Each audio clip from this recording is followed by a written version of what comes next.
अभी हाल ही में मैंने ऑटो स्वीप फिक्स डिपॉजिट के ऊपर एक वीडियो रिलीज़ किया था कि ऑटो स्वीप एफडी एक स्कैम है, जहां पे अगर ये फैसिलिटी आपके सेविंग्स अकाउंट के ऊपर एनेबल्ड है तो आपको काफ़ी घाटा हो रहा होगा उसके अंदर। और मैंने अपना पर्सनल एग्जांपल लिया था इसमें कि मेरी अकाउंट स्टेटमेंट के अंदर ये सब एंट्रीज हैं। ऑटो एफडी इस तरीके से बन रही है, जब मैं विड्रॉ कर रहा हूँ तो इस तरीके से ब्रेक हो रही है। और अगर मेरा ऑटो एफडी की फीचर एनेबल नहीं होता तो मुझे कितना ज़्यादा फ़ायदा होता। अब इस वीडियो को काफ़ी सारे लोगों ने पसंद किया है। अराउंड 57,000 लोग अभी तक इस वीडियो को देख चुके हैं और 763 लाइक्स मिले हैं, यानी कि काफ़ी सारे लोगों को ये वीडियो पसंद आया है। और मुझे बहुत सारे कमेंट्स भी इसके अंदर आए हैं, 82 कमेंट्स ओवरऑल आए हैं। लेकिन कुछ कमेंट्स ऐसे इस वीडियो में रहे हैं जहाँ पे लोगों ने कहा है कि ये जो मेरा थंबनेल है कि ये स्कैम है, या एक्चुअली में स्कैम नहीं है, और मैं ये नहीं समझता हूँ कि ये फिक्स डिपॉजिट या ऑटो एफडी का फीचर कैसे काम करता है। तो इस वीडियो में मैं अपना व्यू पॉइंट रखना चाहता हूँ कि क्या रीज़न रहे हैं मुझे इसको स्कैम बोलने के, क्या मेरा रीज़न रहा है। और कुछ इसके जो कमेंट्स मेरे पास आए हैं मैं उसको आंसर करने की कोशिश कर रहा हूँ। तो सबसे पहले जैसे लोगों ने कहा है कि आज की डेट में अगर कुछ भी चीज़ आपके अकॉर्डिंगली नहीं होती तो वो स्कैम हो जाती है। वी नीड टू अंडरस्टैंड कि ये कैसे काम करता है या कैसे नहीं करता है। क्या हम अगर बार बार पैसे निकाल रहे हैं तो हमें इसको ऑटो एफडी को अनेबल ही नहीं कराना चाहिए था। थंबनेल कह रहा है कि स्कैम है, लेकिन हम स्कैम कर रहे हैं कि व्यूअर्स को समझ नहीं आ रहा। हमें we should read and understand before opening the fix deposit, so and so forth. So firstly thank you very much for sharing the feedback. Again, अगर मेरे पास पॉजिटिव और नेगेटिव फीडबैक नहीं आएगा तो ये नहीं पता लगेगा कि कहाँ पे इम्प्रोवाइजेशन की ज़रूरत है।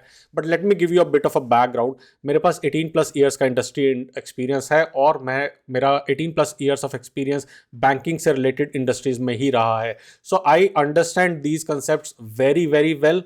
और ये जो मेरा फंडा था, जब मैंने खुद को देखा कि मेरे साथ क्या प्रॉब्लम हुई है, I thought I share 5 points है जो मैं आपके साथ आज की वीडियो में शेयर करूंगा, जो बहुत इंपॉर्टेंट चीज़ें मेरे हिसाब से हैं ऑटो स्वीप एफडी को लेके। और वो मैं आपके साथ शेयर करना चाहता हूँ कि मेरा क्या रीज़न रहा है इसको स्कैम बोलने का, और क्या रीज़न रहा है कि while I understand auto SVEEP FD, मगर फिर भी मुझे ये चीज़ पसंद नहीं है।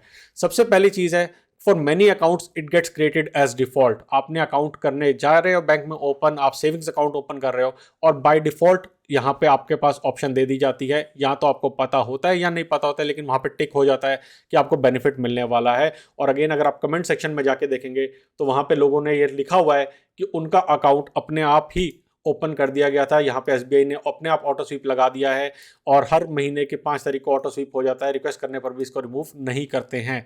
सो ये एक बहुत बड़ा रीज़न है। काफ़ी जगह पे जब मैंने अकाउंट खोला था अपना सेविंग्स का, मेरा भी बाय डिफ़ॉल्ट अकाउंट जो है एक बैंक के अंदर ऑटो स्वीप कर दिया गया था।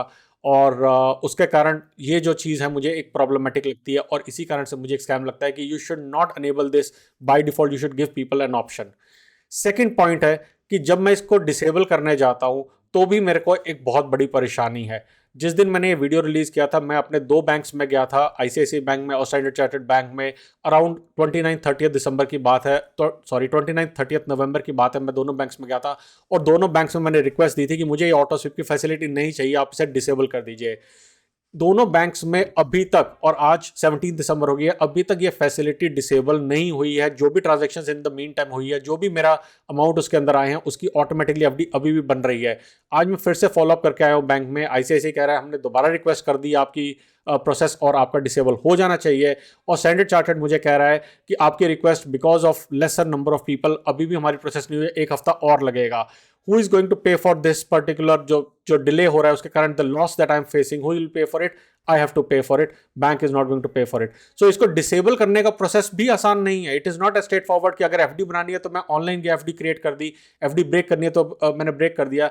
मगर मुझे अगर अकाउंट शिफ्ट करना है, and I had to fill, Standard Chartered में मुझे नया अकाउंट जैसे फिल करते हैं उतनी पूरी डॉक्यूमेंटेशन मुझे करनी पड़ी थी। पीएसयू बैंक का क्या हाल है मुझे उसका कोई आइडिया नहीं है। आपका क्या एक्सपीरियंस रहा है मुझे कमेंट सेक्शन में बताएं। पॉइंट नंबर 3 पे आते हैं। ऑटो स्वीप इज गुड, लेकिन गिव मी द फ्लेक्सिबिलिटी।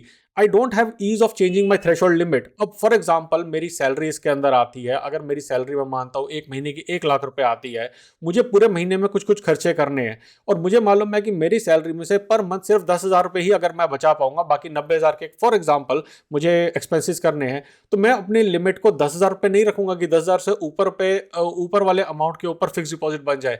मुझे वो थ्रेशोल्ड लिमिट को 90,000 रखना पड़ेगा। लेकिन कहीं पे भी ऑनलाइन बैंकिंग में आपको ये फ्लेक्सिबिलिटी नहीं दी जाती है कि आप ये थ्रेशोल्ड लिमिट को खुद चेंज कर सके। Y? This is why it is a scam. Point number 4, I don't have ease of changing the frequency of FD creation. कुछ बैंक के अंदर once a week auto FD बनती है और कुछ बैंक्स के अंदर ये जैसे ही आपका अमाउंट बढ़ता है एक थ्रेशोल्ड लिमिट से FD बन जाती है। अब सिंपल सी बात सोचिए, लेट से कि 1 तारीख को मेरे पैसे आते हैं, मेरी सैलरी आती है या मेरे जितने भी अमाउंट्स आने चाहिए वो आ जाते हैं, और मेरे जितने घर के खर्चे हैं, जो मेरी SIPs हैं, जहाँ पे भी मैंने इन्वेस्टमेंट करी है, वो 15 तारीख तक जो है मेरी 15 तारीख तक मैं वो इन्वेस्टमेंट करता हूँ, यानी कि 15 तारीख तक मेरे अकाउंट में ट्रांजेक्शन रहेंगी।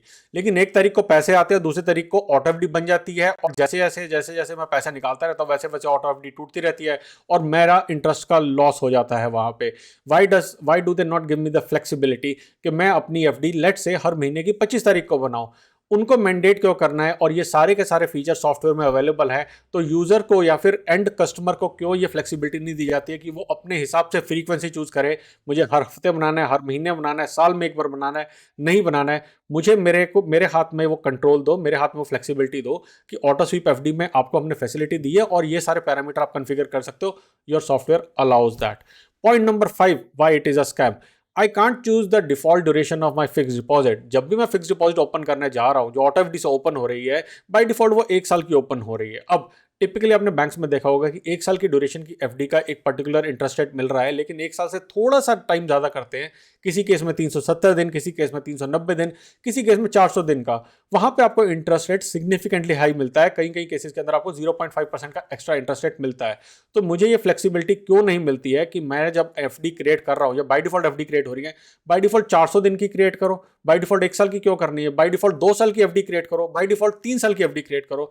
मुझे वो फ्लेक्सिबिलिटी होनी चाहिए, मैं क्या चुनना चाहता हूँ। ये सारी की सारी फ्लेक्सिबिलिटीज मुझे नहीं दी गई हैं, and all this flexibilities can be done, जिसके कारण से हमारे लिए ये प्रॉब्लमेटिक चीज बन जाती है। I know this is a very good concept, लेकिन उन लोगों के लिए जो बहुत आलसी हैं, मैं भी काफी आलसी था, और उन लोगों के लिए जो ये नहीं देखना चाहते हैं कि मेरे पास अकाउंट में एक्स्ट्रा अमाउंट आ गया है, मैं इसको डाल देता हूं। अगर 1 साल तक आपके अकाउंट में पैसा पड़ा हुआ है और उसकी एफडी बन गई एक ऐसे रेट पे, तो आई थिंक बैंक्स कुछ नहीं कर रहे हैं, आपके आलसपन का फायदा उठा रहे हैं, and that is why call it a scam. ये मेरा पॉइंट ऑफ व्यू था। अगर पसंद आया लाइक करें, नहीं पसंद आया तो मुझे कमेंट सेक्शन में बताएं, और जल्दी आएंगे और इंटरेस्टिंग वीडियो लेके। तब तक के लिए बचाते रहें, कमाते रहें, बिकॉज एवरी पैसा मैटर्स।